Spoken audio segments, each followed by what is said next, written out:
Lors de la fête de départ en retraite de mon père, entouré de 50 personnes dans la salle de réception du club de golf privé, la voix de ma grand-mère a traversé la pièce comme un couteau dans de la soie. Ses problèmes d'audition faisaient qu'elle parlait plus fort que tout le monde, et ses mots ont résonné dans tout le restaurant. « Camille » a-t-elle demandé, rayonnante. « Comment trouves-tu l'appartement que je t'ai acheté ?» J'ai failli m'étouffer avec mon vin. « Quel appartement ?» ai-je chuchoté, sincèrement confuse. Je vis dans un sous-sol humide, mais c'est là que j'ai vu les visages de mes parents se vider de toutes couleurs, leurs fourchettes claquant contre leurs assiettes, et j'ai réalisé que quelque chose de terrible allait se produire. Laissez un commentaire pour me dire d'où vous nous écoutez et quelle heure il est chez vous. J'aimerais savoir qui fait partie de notre communauté. Pour comprendre pourquoi cette simple question a gelé l'ambiance, il faut comprendre l'économie de ma famille. Je suis archiviste. Toute ma vie est construite sur la préservation de la vérité, le catalogage des faits et l'assurance que l'histoire ne soit pas réécrite par celui qui crie le plus fort. Je traite avec des reçus, des horodatages et des données vérifiables. Mais dans ma propre vie, j'ai laissé les registres être falsifiés pendant 29 ans. Je ne vis pas dans un appartement standing. Je vis dans un studio aménagé en sous-sol, à 40 minutes du centre-ville. Ça sent la terre humide et les vieilles canalisations. Les fenêtres sont au niveau du trottoir. Donc ma vue sur le monde se résume principalement à des bottes et des pneus de voiture. J'y vis parce que ce n'est pas cher. Et j'ai besoin que ce soit pas cher parce que le 1er de chaque mois, je vire 1 200 € sur le compte joint de mes parents. Ils appellent ça « contribuer à l'héritage familial ». J'appelle ça « le prix de mon droit d'existence ». Voyez-vous, mes parents, Philippe et Isabelle, sont obsédés par les apparences. Ils vivent dans un monde de clubs privés et de voitures de luxe en leasing, un château de cartes maintenu par la dette et le déni. Et puis il y a Chloé, ma sœur de 25 ans, l'influenceuse. Elle gère une boutique appelée Aura, qui n'a pas fait un centime de bénéfice en 3 ans. Elle conduit un Range Rover. Elle vit dans un penthouse au centre-ville. Mes parents paient pour tout ça. Ou plutôt, je paie pour ça, mon argent blanchi à travers eux. Je suis celle avec le master, la carrière stable, la mutuelle cadre. Je suis la compétente. Et dans ma famille, la compétence est punie. Parce que je pouvais supporter le fardeau, ils ont décidé que je devais le porter. J'étais le moteur dans la cave qui gardait les lumières allumées dans le penthouse. Vous pourriez demander pourquoi je suis restée, pourquoi j'ai continué à faire l'échec, pourquoi je les ai laissés me traiter comme une domestique alors qu'ils vénéraient le succès creux de Chloé. Ce n'était pas juste de la loyauté. C'était quelque chose de plus sombre. Il y a un concept que j'ai lu une fois, appelé la chaîne invisible du survivant. C'est comme quand on attache un bébé éléphant à un piquet. Il tire et tire, mais ne peut pas se libérer. Finalement, il arrête de tirer. Quand il grandit, il devient une créature massive et puissante qui pourrait briser ce piquet comme un cure-dent. Mais il ne le fait pas. Parce que dans son esprit, la limite est absolue. Il a appris qu'il est impuissant. C'était moi. J'avais été conditionnée à croire que ma seule valeur pour cette famille était mon utilité. Si je ne réglais pas leurs problèmes, ne payais pas leurs factures ou ne nettoyais pas leurs dégâts, je n'existais pas. Je pensais que l'argent était un bouclier. Je pensais que si je payais assez, il ne me ferait pas de mal. Je croyais acheter ma sécurité. Mais debout là, au club de golf, en regardant le visage de mon père prendre la couleur de la cendre, j'ai réalisé que la transaction avait été frauduleuse depuis le début. Je n'achetais pas ma sécurité. Je finançais mon propre effacement. Et grand-mère Hélène, avec une question confuse, venait de me tendre les ciseaux pour couper la chaîne. Le silence dans la pièce n'était pas calme. Il était lourd. Il pressait contre mes tympans, comme la pression de l'eau au fond de l'océan. Mon père, habituellement l'homme le plus bruyant de la pièce, était figé, la bouche légèrement ouverte. Un verre de scotch à mi-chemin de ses lèvres. Ma mère agrippait la nappe si fort que ses jointures étaient blanches. « Hélène, tu es confuse », a finalement dit ma mère, sa voix aiguë et tendue. Elle a essayé de rire, un son fragile qui s'est brisé au milieu. « Il n'y a pas d'appartement. Tu dois penser à autre chose. Peut être un rêve ? Je ne rêve pas, Isabelle, » a claqué grand-mère Hélène. Sa voix était fine, mais ses yeux étaient clairs. J'ai signé les papiers. J'ai fait le virement. 400 000 € pour Camille. Mon père s'est levé alors, sa chaise raclant violemment contre le sol. « Maman, allons te chercher de l'eau. Tu es fatigué. Cette fête est trop pour toi. Il s'est dirigé vers elle, ses mouvements saccadés et rapides, comme s'il essayait de contenir une fuite avant qu'elle ne tâche le tapis. Il a mis une main sur son fauteuil roulant, essayant de la tourner loin de la table, loin des invités, loin de moi. « Ne me touche pas », a dit grand-mère. Je n'ai pas dit un mot. J'ai reculé dans l'ombre de la pièce, près d'une grande fougère en peau. Mon cœur martelait contre mes côtes, mais mon esprit était froid. C'était mon domaine maintenant. Je n'étais plus la fille, j'étais la chercheuse. J'ai sorti mon téléphone.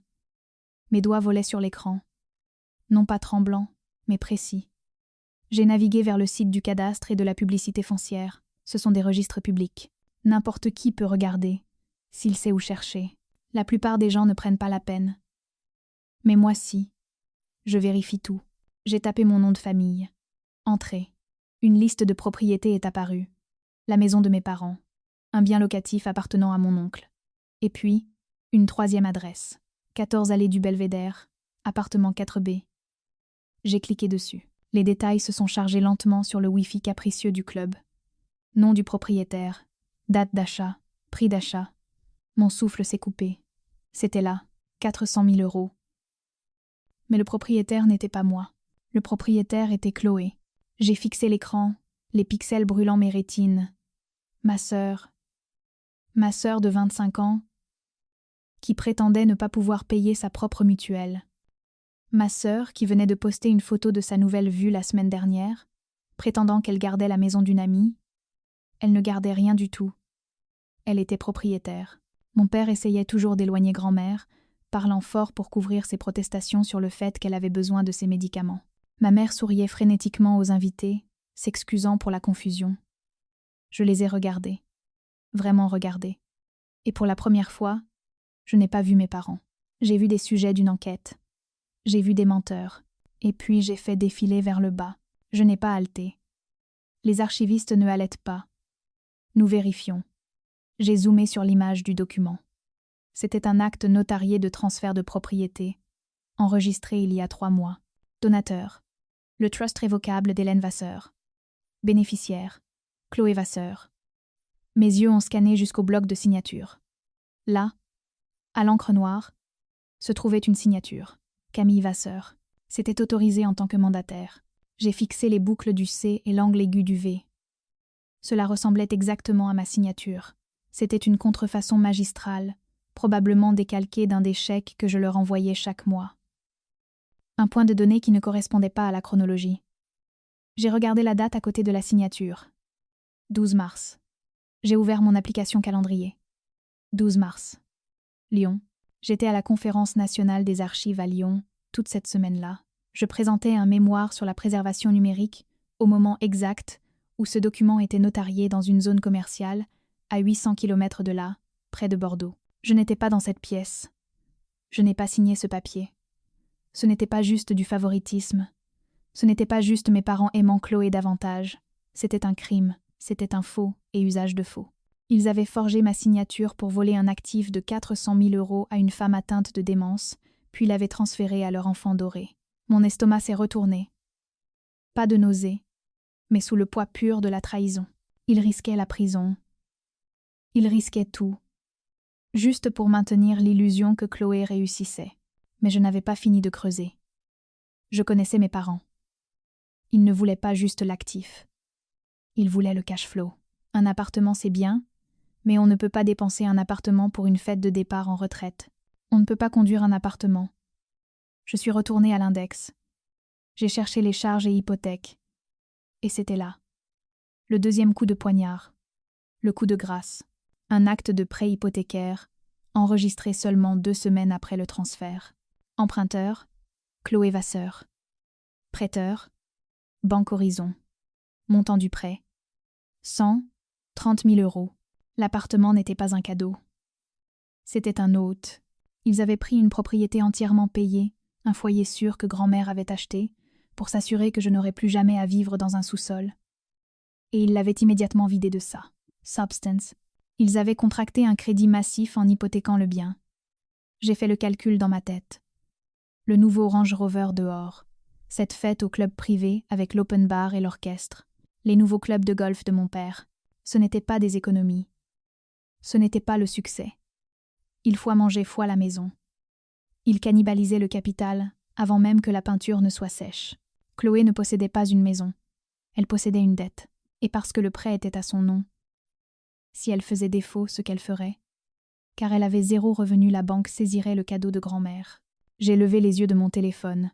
À travers la pièce, Philippe riait, trinquant avec son verre en cristal, avec un associé, jouant le rôle du patriarche bienveillant. Il avait l'air si confiant, il semblait intouchable.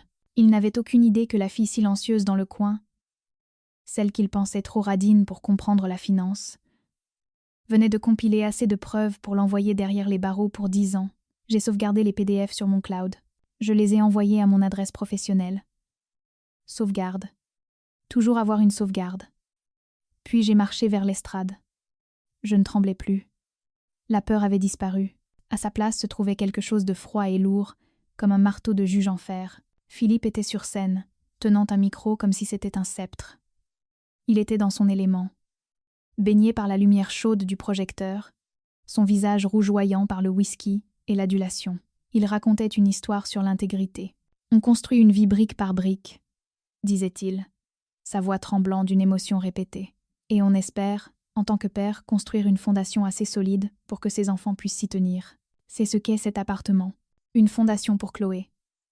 Un héritage. » La salle a applaudi poliment. Ma mère tamponnait ses yeux avec une serviette, jouant le rôle de la matriarche fière. Chloé rayonnait, saluant la foule comme si elle venait de gagner un concours de beauté. C'était un beau mensonge, c'était un chef-d'œuvre de fiction. Et, en tant qu'archiviste, j'ai l'obligation professionnelle de corriger le registre. Je n'ai pas pris la scène d'assaut, je n'ai pas jeté de verre. J'ai simplement marché vers le fond de la salle, vers la table audiovisuelle, où un jeune technicien faisait défiler son téléphone, mourant d'ennui. Je dois vérifier les niveaux, ai-je dit doucement. Il n'a même pas levé les yeux. Il a juste glissé sa chaise. J'ai regardé l'enchevêtrement de câbles. L'ordinateur portable, qui faisait tourner le diaporama des voyages de golf de Philippe et des vacances en famille, était branché au projecteur principal, via un câble HDMI effiloché. Mon père parlait encore. La famille est le seul actif qui ne se déprécie jamais. J'ai tendu la main. Ma main était stable. J'ai débranché le câble HDMI de l'ordinateur. L'écran derrière mon père est devenu noir. La salle a murmuré. Philippe a tapoté le micro, riant nerveusement. Problème technique, les amis. On va remettre ça en route. J'ai branché le câble sur mon téléphone. Recopie de l'écran. Un faisceau de lumière blanche a traversé la pièce sombre, frappant l'écran de 3 mètres derrière mon père. Ce n'était pas une photo d'un terrain de golf. C'était la pièce à conviction A, l'acte de vente. J'ai zoomé. Les pixels étaient nets. La signature falsifiée fois Camille Vasseurfoy dominait la salle, haute de 2 mètres. Les murmures se sont arrêtés. Philippe s'est retourné, aveuglé par la lumière du projecteur. Il a plissé les yeux vers le document. J'ai vu le moment où la reconnaissance l'a frappé. Ses genoux ont réellement fléchi. Juste une fraction de seconde. J'ai balayé vers la gauche. Pièce à conviction B. Une capture d'écran de mon itinéraire de vol Air France. Passager, Camille Vasseur. Date, 12 mars. Destination, Lyon, Saint-Exupéry. J'avais surligné les dates en rouge. J'ai pris le micro du technicien. Il était allumé. « Papa », ai-je dit. Ma voix n'était pas forte, mais elle a tonné à travers les haut-parleurs, noyant le bruit ambiant du club. « Peux-tu expliquer à tout le monde comment j'ai signé un transfert de propriété à Bordeaux, alors que je prononçais un discours d'ouverture à Lyon ?» Philippe s'est figé. Il ressemblait à un cerf pris dans les phares, si le cerf était aussi coupable d'un crime passible de prison. « Camille, arrête ça !» a sifflé ma mère depuis la table d'honneur. Elle s'est levée, renversant son verre de vin. « Éteignez ça. Elle est ivre. Coupez le flux.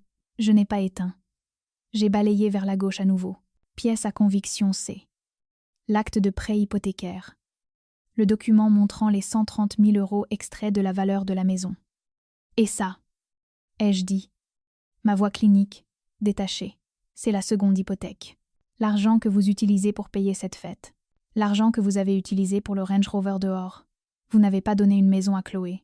Vous lui avez donné un avis de saisie. Le silence dans la pièce, était absolu. C'était le silence d'une structure qui s'effondre. Les invités ne me regardaient plus. Ils regardaient Philippe. Ils regardaient l'homme qui venait de se vanter, de bâtir une fondation, réalisant qu'il avait creusé un trou à la place. J'ai regardé Chloé.